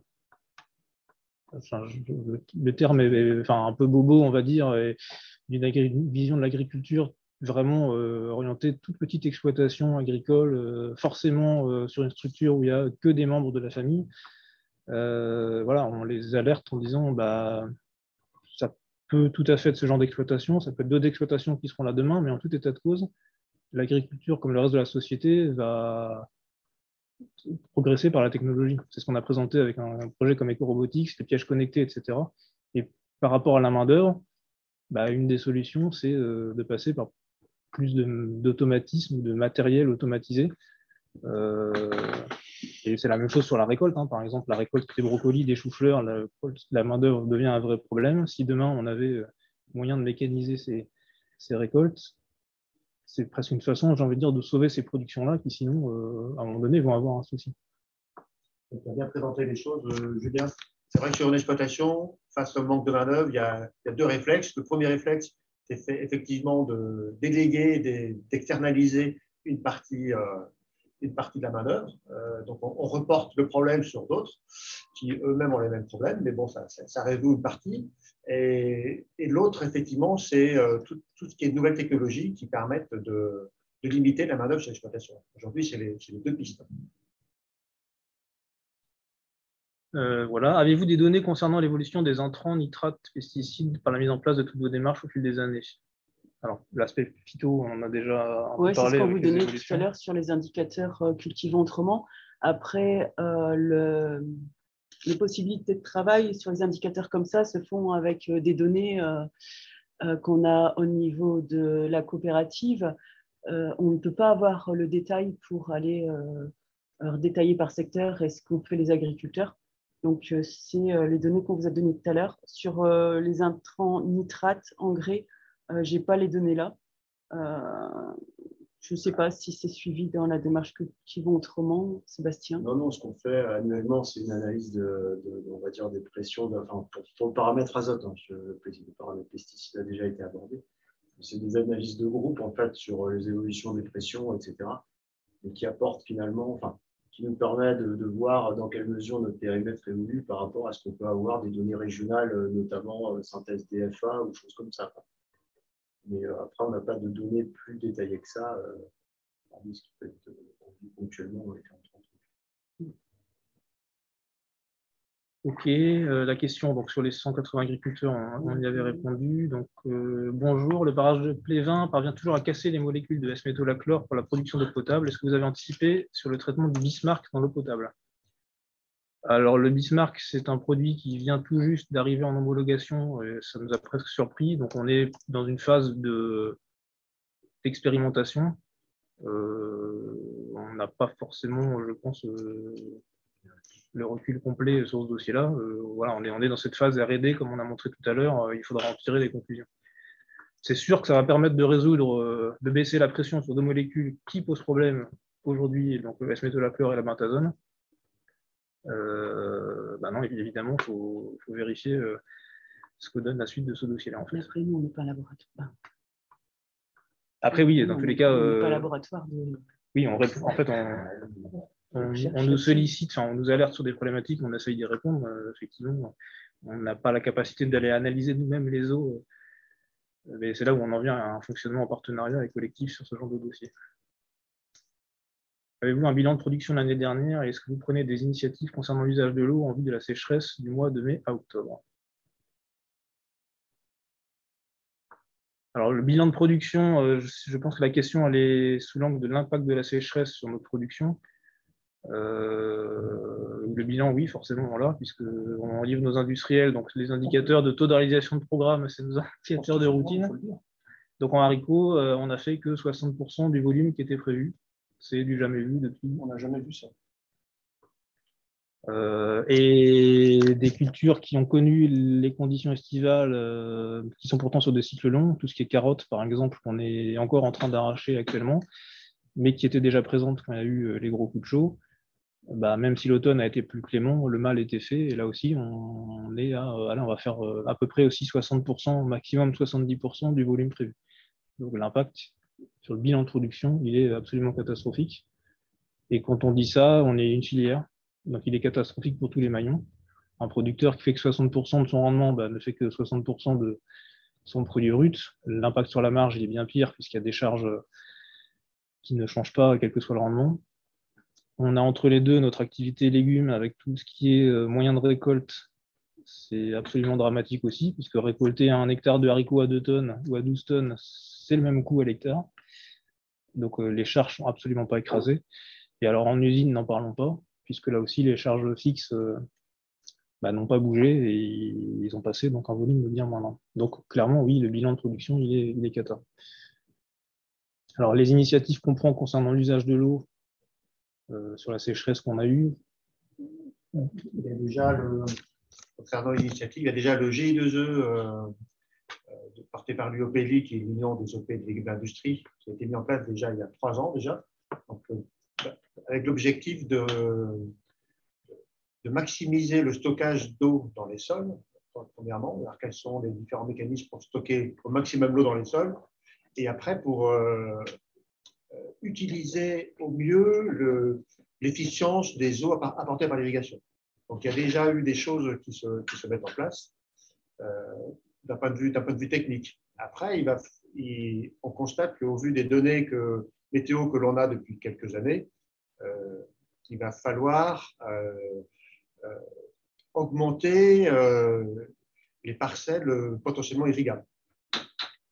Là, effectivement, ça va être des données sur lesquelles on va difficilement pouvoir faire autrement. Pour vous donner une idée sur l'ensemble de la production que l'on a au sein de nos pays légumes, on a en moyenne, c'est une moyenne, on a à peu près 30% de nos surfaces qui sont irriguées. Donc on est le bassin de production français où on a le moins d'irrigation, mais où on a aussi besoin d'un peu moins d'irrigation quand on se compare avec le sud-ouest de la France ou même les Hauts-de-France, où ils irriguent quasiment à 100%. Donc, le climat breton fait que jusqu'à maintenant, on a réussi à produire du légume dans de bonnes conditions et produire du légume en volume, mais aussi en qualité, parce que les deux sont étroitement liés.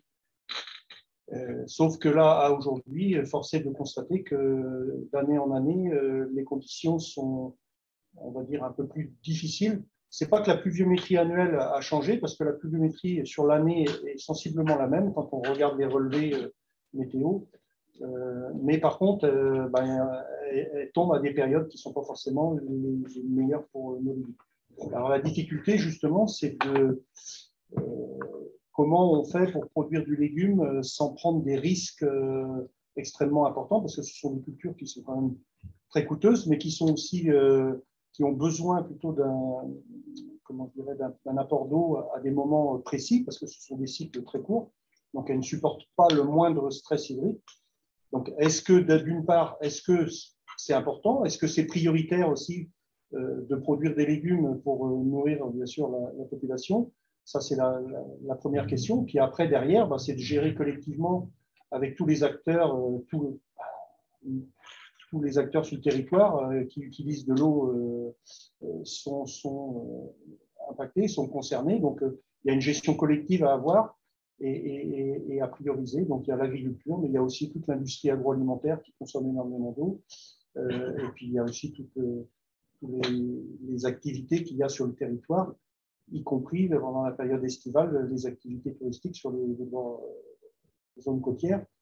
Donc, voilà. Donc, ça, c'est une réflexion à avoir et de déterminer vraiment quelles sont les priorités. Ok, il y a une question un peu réglementaire là, sur les évolutions à venir des grilles graines en fertilisation légumes industrie.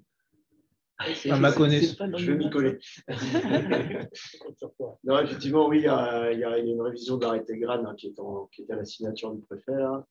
Donc, avec la grosse révision, c'est les légumes frais, comme tu le sais, Armel. Sur la partie légumes industrie, il n'y a pas eu de modification prévue, en tout cas dans l'immédiat, sur les grilles qui sont dans l'arrêté. Quelques cultures, on va dire, anecdotiques qui ont été rajoutées en dose plafond, mais c'est vraiment du détail. Étant donné les surcoûts. Oui. J'aimerais intervenir. En fait, on avait, derrière ma question, en fait, comme tu dis, Sébastien, il y a eu une révision des grilles pour les légumes frais de plein champ. Donc, on avait travaillé avec la Chambre d'agriculture sur l'ensemble, des analyses qui avaient été réalisées depuis 2013 là, sur le bassin versant de l'Orne-Guiec. Et donc, on a surtout travaillé sur les légumes frais, mais on a quelques parcelles aussi qui sont suivies en légumes industrie. Et en fait, on remarque, enfin j'ai en tête là les haricots verts industrie, on s'interroge en fait sur la validité des grilles, parce qu'on a souvent des reliquats post-récolte après haricots qui sont souvent très élevés. Et pour des fertilisations, en plus, ceux qui sont inférieurs aux grilles légumes industrie existantes, quoi. Et donc, je me demandais un peu de la validité de ces grilles. Est-ce qu'il n'y aurait pas une révision sur certains légumes, type les haricots, à travailler, quoi, à voir. Après, nous, on n'a pas non plus énormément de parcelles en haricots industrie, mais sur l'ensemble de la Bretagne, je pense que ça peut jouer, quoi. Ouais, juste un mot en haricots. Donc, c'est vrai que souvent, les producteurs mettent un engrais starter. Ça, on a démontré largement plusieurs fois que c'était nécessaire à la bonne implantation de la culture. Après, c'est géré en organique. Juste un petit commentaire quand même. Le légume est un haricot, typiquement, pousse en 60 à 80 jours. On est quand même sur des cycles très courts.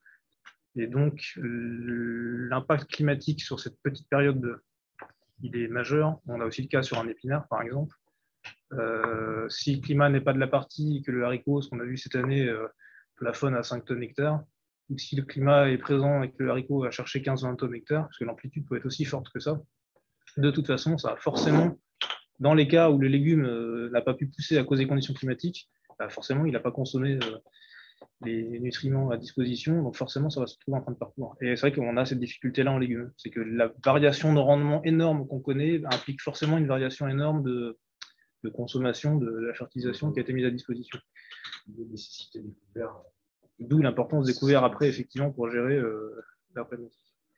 Je vois l'heure qui tourne, on va essayer d'aller tenir en 5 minutes le solde des questions. Donc, étant donné les surcoûts techniques de réduction des produits phyto, le passage au bio ne serait-il pas plus économique? La question, je ne la poserai pas sous cet angle-là. On l'a expliqué, on est dans une filière qui est liée directement à la consommation, en fait, au marché. Et c'est très bien d'en parler en ce moment, puisque le marché du bio est en décroissance et le marché du conventionnel tire, au contraire, d'autant plus qu'on sort d'une mauvaise campagne. Donc, en fait, on accompagne le marché. C'est aussi simple que ça. Et justement, si le bio actuellement est en décroissance dans un contexte d'inflation, c'est pour partie pour raison économique. Donc, on se rend compte qu'il y a une limite. Avec nos 10% de surface, on pense qu'on a sans doute atteint un peu un plafond de verre de ce que les consommateurs sont prêts à acheter en bio, en fait. Et alors, vouloir absolument forcer la main et en faire plus, c'est hyper dangereux, puisqu'en fait, c'est la porte ouverte à une dévalorisation de ce marché. Et on ne veut surtout pas aller vers ça. Et je pense que les producteurs bio ne veulent surtout pas aller vers ça. Donc, maîtriser l'offre au regard de la demande, c'est fondamental. Bon, et accessoirement, il y a quand même des contraintes agronomiques en bio qu'on maîtrise quand même mieux dans un conventionnel agroécologique. Sur des problèmes de mauvaises herbes toxiques, par exemple, il y a quand même une différence encore aujourd'hui marquée entre les deux. Après, il y a une question sur les propositions de plantation de haies bocagères. Ça rejoint un peu les deux. Enfin, il y a deux questions à suivre là, qui sont éloignées sur ces sujets de bocage, limitation des risques érosifs. Donc ça, c'est des conseils qu'on va pouvoir faire, qui vont faire suite à ce dont on parlait tout à l'heure sur les diagnostics parcellaires. Donc, ponctuellement, on va apporter ce conseil-là. Nous, on essaye, dans la mesure du possible, quand on a des dossiers à conduire, de faire le rendu agriculteur avec le technicien qui suit la partie culture. Et puis, idéalement, quand on peut, avec le technicien bocage également du secteur. Donc, c'est un sujet qu'on prend en compte, hein, bien évidemment. Après, sur la question derrière, sur les risques érosifs, c'est vrai que, en particulier dans Prestae, on a un spécialiste de ces questions-là. Et donc, il y a également des messages qui sont passés et puis des accompagnements, hein, typiquement sur ce sujet-là, qui sont faits auprès des agriculteurs demandeurs. Donc, sur tout ce qui est rotation, couverture du sol, on va dire passage d'engin, etc. Et puis, ça rejoint une question qui est un peu plus bas, je crois. Et puis également, éventuellement, transition vers des techniques simplifiées, du semi-direct ou des choses comme ça. Donc, c'est tout à fait pris en compte. Et pour la partie bocagère, on a également un chantier qui est en cours sur le volet énergie, donc là, plutôt au sein de la coopérative. Je n'ai pas complètement les tenants et aboutissants, mais l'idée, c'est de voir comment est-ce qu'on peut travailler sur ce volet-là en lien avec la partie énergétique aussi du groupe. Donc, toujours un peu sur la thématique érosion, il y a une question sur le tamisage. Donc, nous, en l'occurrence, le tamisage nous concerne sur la production de carottes d'hiver. Donc, effectivement, on est encore sur un schéma tamisage actuellement. On a bien conscience des enjeux à ce niveau-là. Alors, pourquoi on tamise? Il y a des aspects de bonne croissance de la carotte, mais surtout et avant tout, en fait, c'est la problématique caillou. Toujours pareil, hein, on est branché sur des usines et si on amène des bennes de carottes qui contiennent 10% de cailloux, l'usine ne sait pas travailler ça et ça fait une casse incroyable au niveau matériel. On regarde pour passer sur une alternative de machine enfouisseuse de cailloux, en fait, qui est quand même beaucoup moins violent et beaucoup moins déstructurant qu'un tamisage. Voilà, c'est en cours. Il n'y a pas de solution miracle identifiée, pas aussi efficace que le tamisage, mais on a conscience qu'on doit avancer sur ce sujet-là. Vous nous parlez des expérimentations pommes de terre. Alors, non. En fait, quand on l'a pas expliqué, notre pôle légumes industrie est différent de notre pôle pommes de terre, plein de pommes de terre en l'occurrence. Et voilà, nos collègues des pommes de terre ne sont pas là. Ce serait présomptueux de vous leur parler à leur place. Recherchez-vous des nouveaux producteurs et sur quelle zone géographique cible peut-elle s'étendre? Oui, on cherche des nouveaux producteurs, puisque, on l'a dit, on est dans un contexte un peu délicat après une mauvaise campagne climatique. Les programmes industriels sont plutôt en hausse. Il y a tout le contexte économique céréal aussi qui n'aide pas le légume. Et puis, dans la logique de rotation dont on a parlé tout à l'heure, c'est vrai qu'il y a une tendance du coup à rendre la production de légumes peut-être plus extensive qu'elle n'a été, si on remonte aux années 90 notamment. Là, par exemple, on a une zone au nord-est de l'Oudéac, sud de Lamballe, et en allant jusque sur le nord Ille-et-Vilaine, au nord de Rennes, qui est une zone aujourd'hui où on a peu de légumes et où il est possible qu'on se développe un peu plus que par le passé. En tout cas, c'est un bon exemple dans la mesure où c'est une zone qui était peu concernée par le légume jusque. Et une dernière question, donc quelles sont les causes de non-récolte? Excusez-moi. Quelles sont les causes de non-récolte des cultures de légumes industrie, exemple haricot? Il y a deux causes principales. La première, si le climat a vraiment été très dur, c'est que le légume ne correspond plus au cahier des charges, qu'il soit dépassé en maturité en fait. Un haricot, par exemple, va avoir grainé complètement et ça devient incommercialisable. Un petit pois est devenu très dur, voire c'est complètement flétri avec la chaleur. Donc ça, c'est une cause d'abandon de parcelles ou de refus en usine éventuellement. La deuxième autre problématique qui amène des abandons, c'est le salissement. Si on perd la main dans le désherbage, à un moment donné, une parcelle peut se retrouver infestée de mauvaises herbes et ne plus être récoltable mécaniquement, ou ça peut être des infestations de mauvaises herbes problématiques, toxiques, auquel cas, là, il y a un risque sanitaire évident et on ne peut pas les récolter. Ce qui nous ramène aux notions de, malgré tout, de comment on protège nos cultures et comment, tout en avançant et en allant dans le bon sens, on arrive à maintenir des moyens de protection. En haricot, quand même, une troisième peut-être cause, c'est le manque de végétation et le manque de potentiel de rendement qu'on a vu cette année. Donc des haricots beaucoup trop courts dans lesquels les machines ne peuvent pas rentrer dedans parce que la hauteur des plants de haricots ne permet pas à la machine de récolter. Tout à fait. Donc ça a été la cause de quelques abandons cette année. Voilà, on a fait le tour des questions qui étaient posées. Juste, je rebondis, après, on en reparlera avec Charlotte, mais je rebondis sur la fin de notre intervention sur comment on peut essayer de travailler ensemble sur accompagner des nouvelles techniques innovantes. Nous, on est vraiment motivés pour avancer là-dessus. Voilà, peut-être bâtir un partenariat de Reden avec les bassins versants, parce qu'auquel cas, il faut qu'on arrive à le faire de façon étendue au niveau territorial pour encourager des producteurs à basculer peut-être vers des prestations, on l'a vu, de désherbage ultra localisé et avec l'impact qu'on a vu sur la réduction phyto.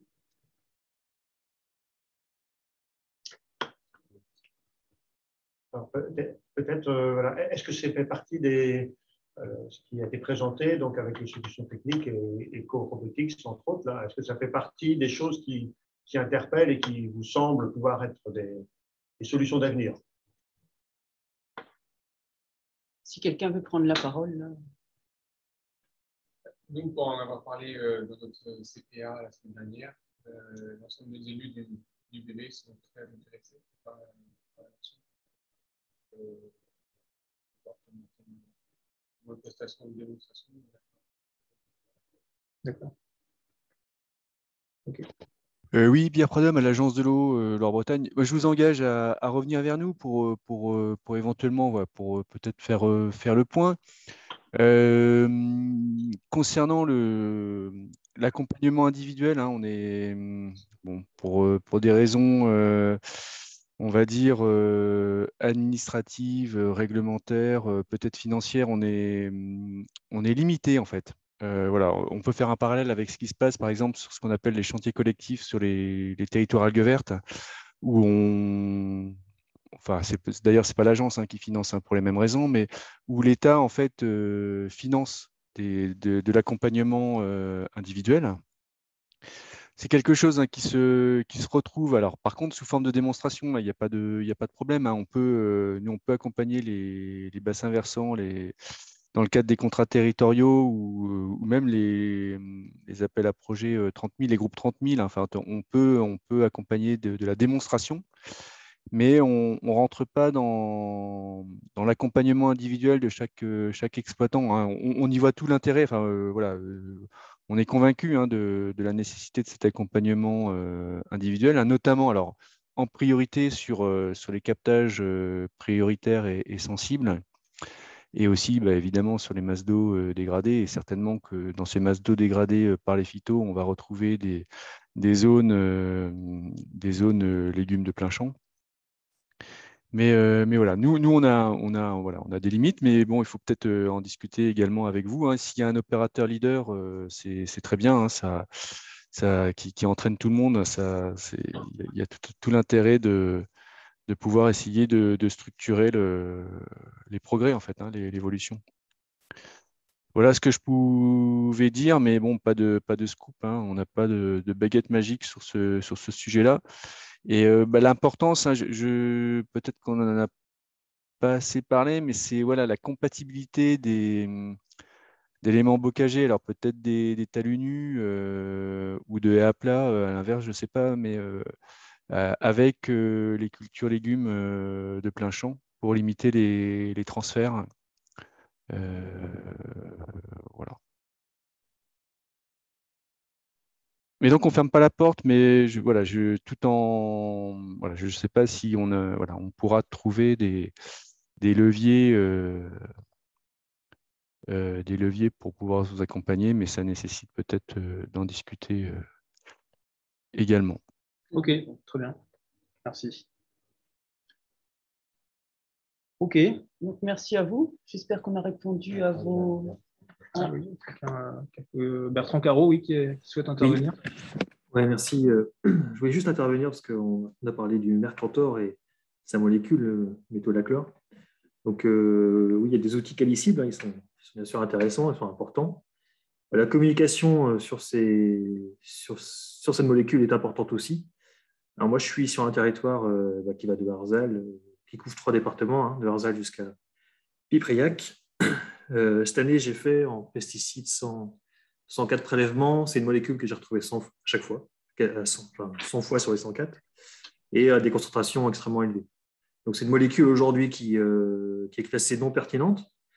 Donc, son classement, il date d'avril, mais on n'est pas sous...